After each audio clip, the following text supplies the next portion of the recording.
The kit that comes with the Shark Slider Mini is fantastic.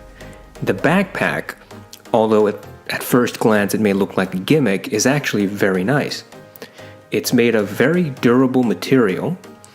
It has a fantastic padding system on the back. It has two very large pads at the top of the bag and two smaller ones at the bottom for your lower back. These pads are some of the thickest padding I have seen on a backpack. I have hiking backpacks, I have dedicated photography backpacks, I have just everyday carry backpacks, and none of those other backpacks have as much padding as this one does, especially on the shoulder straps, which are nice and thick. One thing you'll notice on the left shoulder strap is a small pouch area. I don't think you can do much with it. You definitely cannot fit a modern cell phone in that pouch. You can easily fit, some keys. You can fit some SD cards if you have them, but not too many. And you can certainly fit lens cloths in there, no problem. The right strap does not have the same pouch. The top has a very nice rubberish, maybe rubber handle. It's nice and sturdy. It's strong. I haven't yet to see that it's breaking.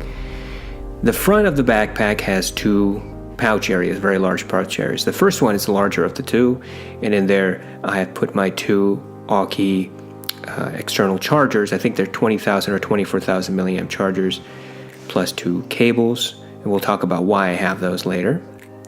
At the bottom of this pouch, I have a charger and two additional batteries. The two batteries that I have here are in addition to the two batteries that came with the slider system. Now, as you can see, with all that stuff in there, you couldn't tell that there was stuff in there. The bottom pouch, however, is less useful. I don't know what I would put in there, maybe some paperwork, but I haven't decided yet.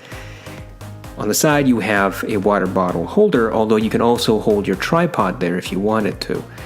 The material itself is fairly thin compared to the rest of the backpack, so I don't know if it'll handle anything with a sharp edge.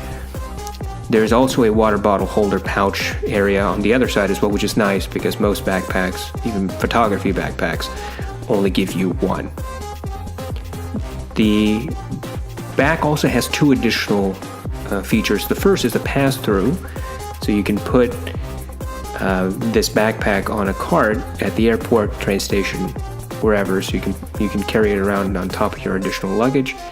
And then the other feature is that you have these two rubber grommet feet that will hold your backpack off the ground sufficiently to protect it from the dirt and the wet ground.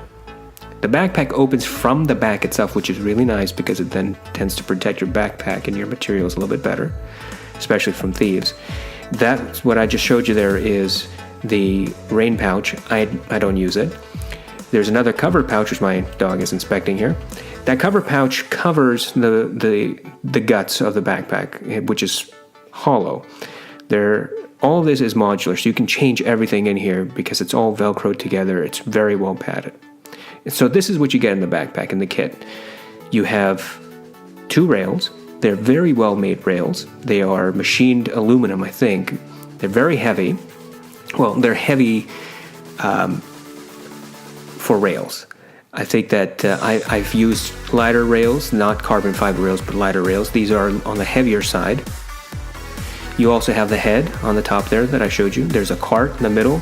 There's an L bracket on the bottom. And then on the right side, there is the motor that attaches to the cart itself. Now I have my two Aukey external chargers, the cables, and the two additional batteries. And all of this stuff fit very well in my backpack. It doesn't cause me any fatigue to wear my backpack with all this stuff in there. It's really well done. The materials that they give you in the bag, the rails, the L bracket, very well made, machined metal. The head, the motor, the cart, there's metal and plastic on there, but it seems to be fairly sturdy. So the rails, you put the rails together by a pretty cool system. One of the rails will have this three male prongs. The other side of the second rail will have the female equivalent. So the idea is you just put the two together and you clasp them together. And once you do that, it'll hold it together sufficiently well. Each end of each of the rails also has feet that you can elevate or just stow away. That's totally up to you how you want to use it. Here, you take the covers off on each end, and all you have to do is put the rails together and then clasp. Now, before you do that, however, I would highly suggest that you take the cart and you slide the cart onto the rail. Either rail, it doesn't really matter.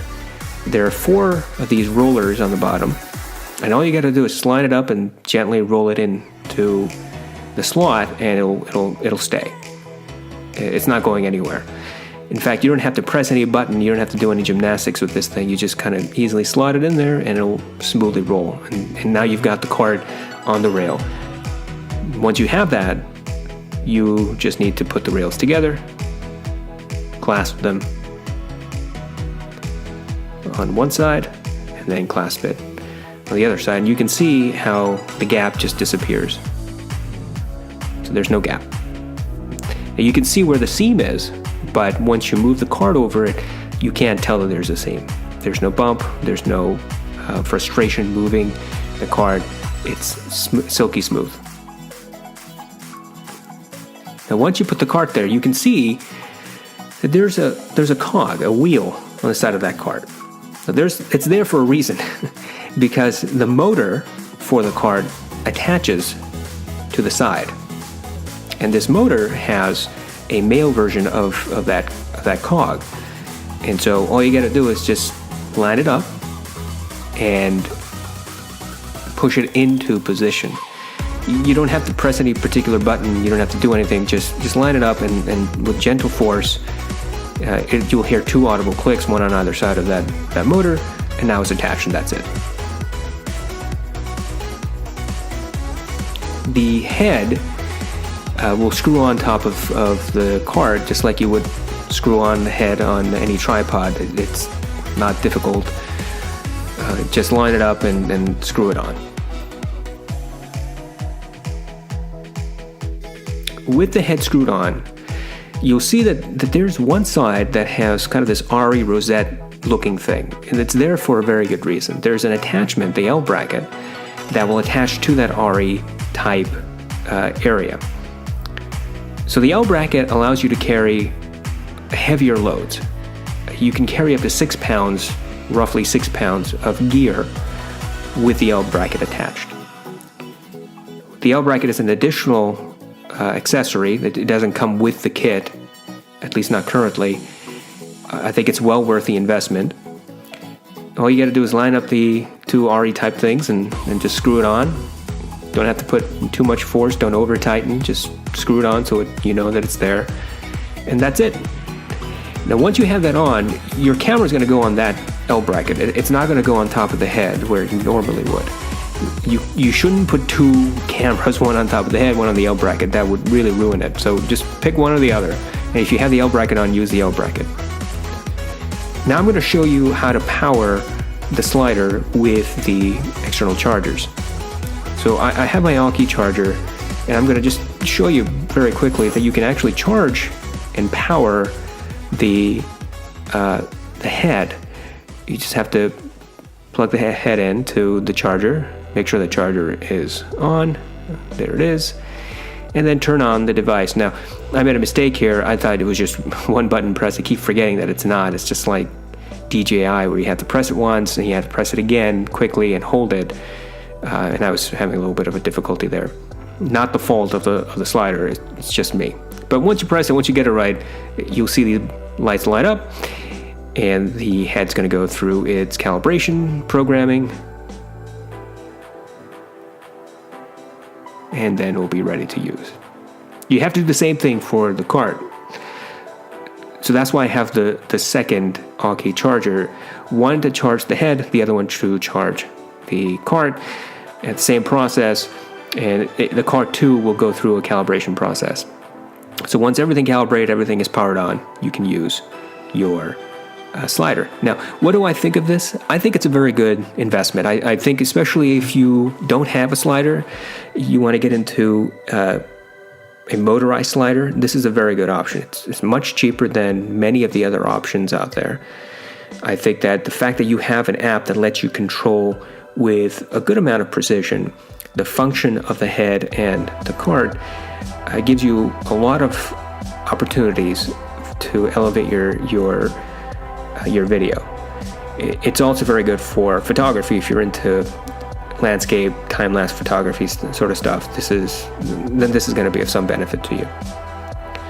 Overall, I think that the slider mechanism, the fabrication, is excellent. I don't think that the app is where it needs to be. I think that their app needs a little bit of improvement in two areas. One, it's really ugly. The app needs to be updated. The UI needs to be improved. It looks like one of the earlier generation Android apps. Remember when the first Android phones came out and nobody knew what an Android app should look like? And that's basically what this looks like. So they need to put a little bit more work into the UI.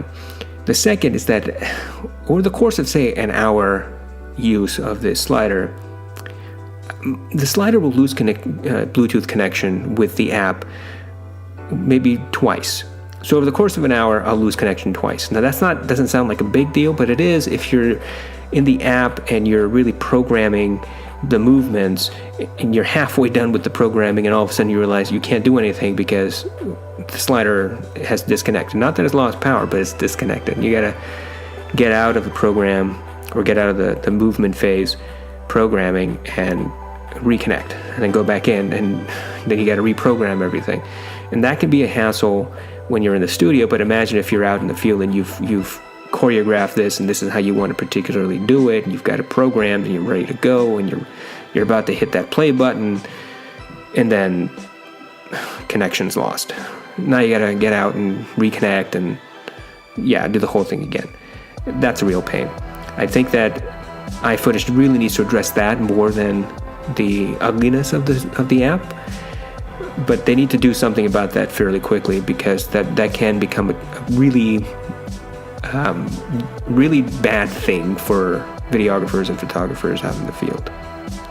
But other than those two things, I think this bag is a really good investment. If you have the money and if you're really interested in a motorized slider, I think iFootage hit it out of the park. This is a very well-made product. The customer support, which I received, was fantastic. I had a couple of issues, minor mechanical things, that's part and parcel of manufacturing. And they were very quick to respond, get the issues fixed, and I think that their customer support is as good as the product itself. So I highly recommend it, and so does my dog here.